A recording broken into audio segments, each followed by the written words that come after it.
முதலமைச்சர் மு.க.ஸ்டாலினுடன் மதிமுக பொதுச் செயலாளர் வைகோ சந்திப்பு நடத்தியிருக்கிறார்.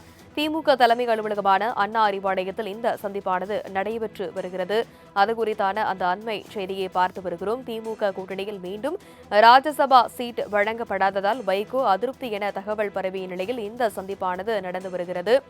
திமுக மீது அதிருப்தி இல்லை எனவும் கூட்டணியில் தொடர்கிறோம் எனவும் வைகோ விளக்கம் அளித்திருந்த சூழலில் அண்ணா அறிவாலயத்தில் வைகோ முதலமைச்சரை சந்தித்து வருகிறார்.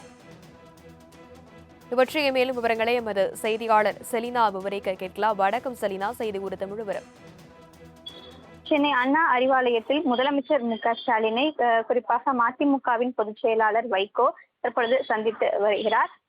இந்த சந்திப்பு என்பது தற்பொழுது தொடங்கி இருக்கிறது. ஏற்கனவே திமுகவை பொறுத்தவரையிலும் சட்டமன்ற தேர்தலுக்கான பணிகளை வேகமெடுத்து வரக்கூடிய நிலையில் ஒரு சில கூட்டணி கட்சிகள் கூடுதலாக இடங்கள் கேட்டு தொடர்ச்சியாகவே கோரிக்கை வைத்து வருகிறார்கள்.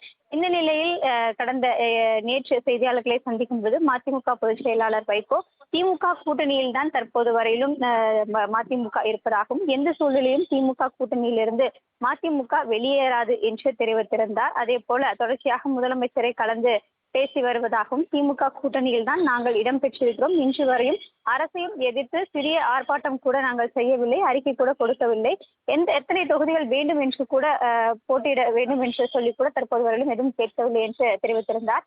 இந்த நிலையில் இந்த சந்திப்பு என்பது நடைபெற்று வருகிறது. குறிப்பாக மாநிலங்களவை இடங்களுக்கான அந்த இடத்தில் மதிமுக பொதுச் செயலாளர் வைகோ பதிலாக இந்த முறை கூட்டணி கட்சிகளுக்கு வழங்கப்பட்டிருக்கக்கூடிய நிலையில் அதனைத் தொடர்ந்து தற்பொழுதுதான் முதலமைச்சர் மு.க.ஸ்டாலினை மதிமுக பொதுச் செயலாளர் வைகோ தற்பொழுது அண்ணா அறிவாலயத்தில் சந்தித்து வருகிறார். இந்த சந்திப்பின் போது கூட்டணி பேச்சுவார்த்தை தொடர்பாகவும் அதே போல ஏற்கனவே கூட்டணியில் ஒரு சில கட்சிகள் தொடர்ச்சியாகவே இந்த இடங்கள் தொடர்பாக பேசி வரக்கூடிய நிலையில் முதலமைச்சரிடம் கூட்டணி தொடர்பாகவும் இடங்கள் தொடர்பாகவும் மதிமுக பொதுச் செயலாளர் வைகோ பேசுவதற்கு வாய்ப்பு இருப்பதாகவும் கூறப்படுகிறது. விவரங்களுக்கு நன்றி செலினா.